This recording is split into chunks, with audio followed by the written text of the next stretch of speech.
During the time when the judges ruled, there was a famine in the land of Judah. A man from Bethlehem in Judah left his home to live in the country of Moab. He went with his wife and his 2 sons.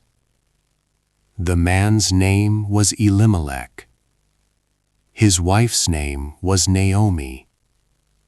Their 2 sons were Mahlon and Chilion. They went to Moab and lived there. Elimelech died. Naomi was left with her 2 sons.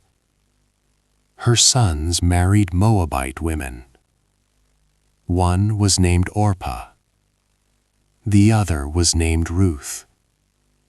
They lived there about 10 years. Then both Mahlon and Chilion died. Now Naomi was left without her husband and without her 2 sons. She was alone. Naomi heard that the Lord had visited his people in Judah and given them food. So she decided to return home to Bethlehem. Her 2 daughters-in-law started traveling with her. But Naomi told them, "Go back to your mother's house. May the Lord show kindness to you." She prayed they would find rest in the home of another husband. She kissed them goodbye. They wept loudly. Both daughters-in-law said they would go with Naomi. But Naomi urged them to turn back.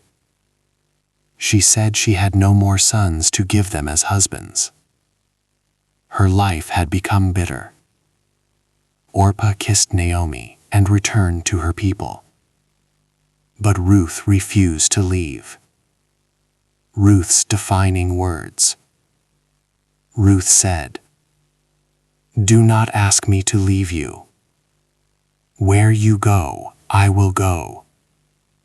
Where you stay, I will stay. Your people will be my people. Your God will be my God. Where you die, I will die, and there I will be buried." When Naomi saw Ruth was determined, she stopped urging her to leave. The 2 women traveled to Bethlehem. When they arrived, the whole town was stirred. The women said, "Is this Naomi?"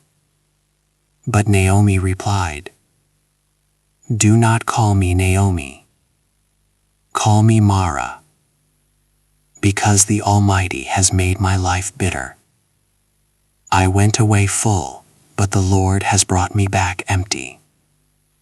They arrived in Bethlehem at the beginning of the barley harvest. Naomi had a relative on her husband's side. His name was Boaz. He was a man of standing and good character from the family of Elimelech. Ruth said to Naomi, "Let me go to the fields and pick up leftover grain behind anyone in whose eyes I find favor." Naomi told her to go. So Ruth went out and began to gather grain in the fields behind the harvesters. As it happened, she found herself working in a field belonging to Boaz. Boaz arrived from Bethlehem and greeted the harvesters. He noticed Ruth and asked, "Who does that young woman belong to?" The overseer explained that she was the Moabite woman who came back from Moab with Naomi. He said she had been working hard from morning until now. Boaz told Ruth, "Stay in my field, do not go to another field. Stay close to my servant girls. I have told the men not to touch you." He told her to drink from the water jars whenever she was thirsty.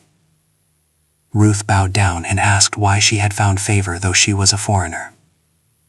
Boaz answered, "I have been told all about what you have done for your mother-in-law since the death of your husband. May the Lord repay you for what you have done.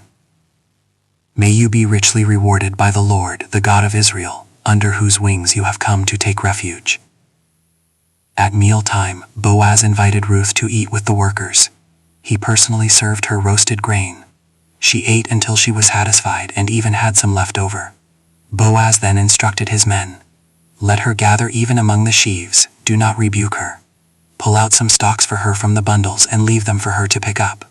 Ruth worked until evening and gathered a large amount of barley. She brought it back to Naomi along with leftover food. Naomi was surprised and asked where she had worked. When Ruth told her it was the field of Boaz, Naomi was filled with hope. Naomi said, "The Lord bless him. He has not stopped showing kindness to the living and the dead." She explained that Boaz was one of their close relatives, a kinsman redeemer. Ruth continued working in Boaz's fields through the barley and wheat harvests. She lived with Naomi. Naomi said to Ruth, "My daughter, should I not try to find rest for you so that it may go well with you?" Naomi explained that Boaz was a close relative, a kinsman redeemer. She gave Ruth instructions to approach Boaz carefully. Ruth washed, perfumed herself, and put on her best clothes. She went down to the threshing floor where Boaz was working and sleeping after the harvest. Naomi had told her, "Do not let him know you are there until he has finished eating and drinking." After Boaz had eaten and his heart was joyful, he lay down to sleep at the end of the grain pile. Ruth quietly approached. She uncovered his feet and lay down. At midnight, Boaz woke up suddenly and was startled. He asked, "Who are you?" Ruth answered, "I am your servant Ruth. Spread the corner of your garment over me, since you are a guardian redeemer of our family." This was a request for protection and marriage under the law of redemption. Boaz blessed her. "May the Lord bless you, my daughter. This kindness is greater than the first." He acknowledged her loyalty and courage. He also told her, "Although it is true that I am a guardian redeemer of our family, there is another relative who is closer than I." Boaz promised to settle the matter properly the next day. He protected her reputation by telling her to stay until morning but leave before anyone could recognize her. He gave her grain to take home. Ruth returned to Naomi and told her everything that had happened. Naomi said, "Wait, my daughter, until you find out what happens. For the man will not rest until the matter is settled today." Hope was rising. The story is moving towards redemption. Boaz went to the town gate, the place where legal matters were settled. He sat down there and waited for the closer relative to pass by. When the closer relative came, Boaz called him over and gathered 10 elders as witnesses. This was a legal redemption process. Boaz told the relative, "Naomi is selling the land that belonged to Elimelech. You have the first right to redeem it." The relative initially said, "I will redeem it." But then Boaz added one important detail. "If you redeem the land, you must also marry Ruth the Moabite widow to preserve the family line." When the man heard that marrying Ruth was part of the responsibility, he backed away. He said, "I cannot redeem it for myself because I might endanger my own inheritance." So he removed his sandal, a sign of legal transfer of rights, and gave the right of redemption to Boaz. Boaz became the legal redeemer. Boaz declared before the elders, "Today you are witnesses that I have bought from Naomi all the property of Elimelech, and I have also acquired Ruth the Moabitess as my wife." The people and elders responded, "We are witnesses. May the Lord make the woman who is coming into your home like Rachel and Leah, who together built the house of Israel." Boaz married Ruth. The Lord enabled Ruth to conceive. She gave birth to a son. Women of the town said to Naomi, "Praise be to the Lord, who this day has not left you without a guardian redeemer."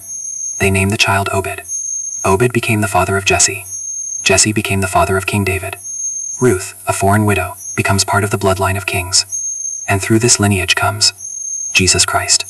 That is the ultimate redemption connection. Subscribe to my YouTube channel, like our video so that so many people will be blessed by the video. Get your Speak Life t-shirt, link in the description box.